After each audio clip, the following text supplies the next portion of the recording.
Last but not least, I re-stumbled upon, because I remember watching a couple of these.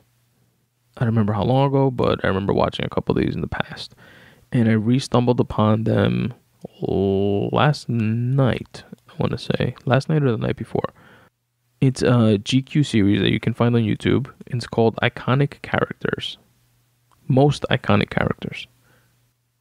And it's really cool. They sit an actor down and they allow the characters. You only hear the character. You don't hear any questions. You don't see anything else except the character and like a green screen behind them where they put up like clips of their movies and stuff that they're talking about, and these actors speak about their most iconic roles on playing film or television. And what I love from this type of thing is getting stories of not necessarily like never heard before stories, although a lot of them are that I never heard before, but I don't know if, it's things that these folks have said in other interviews. I'm sure at least some of them are. But like how the sausage is made stories and like little throwaway stories of how they got certain roles. And it's interesting to hear how, like by happenstance and how fleeting, some of the most iconic roles have been cast. I'll give you an example. Dr. Ken Chung, Dr. Ken, who was Mr. Chow in the Hangover movies, was auditioning for this role of Mr. Chow that was originally written for a 60-year-old man, like an older man. And he went into the read, wanting to read for the director of the movie and wanting to do a good job. And he says that, those were his intentions because he figured if he does a good enough job, the director will remember him and cast him in something else. But he's definitely not getting this role because it's, written for a 60-year-old man and he wasn't 60.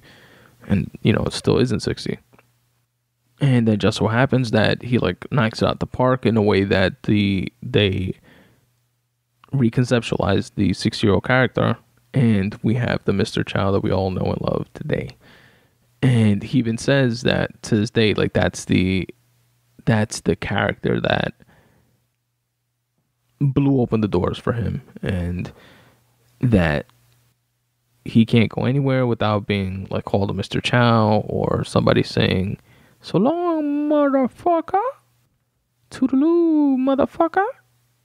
And shit like that. And he says that he wouldn't have it any other way. He said he loves it.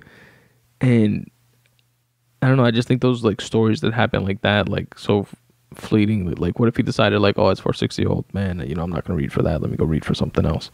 If he had that type of mentality, then we wouldn't have the role in the way that we do. I just really I'm fascinated by those sliding door type of moments. And there's a bunch of stories like that from all the different actors that have taken part in this GQ series. And there's actors like Mark Wahlberg and Jonah Hill and Jason Bateman, Nicolas Cage, Ethan Hawke, and tons of interesting backstories to many, many movies that I'm sure you all enjoy and love. I'll link to a couple of them of my faves in the episode notes for your viewing pleasure.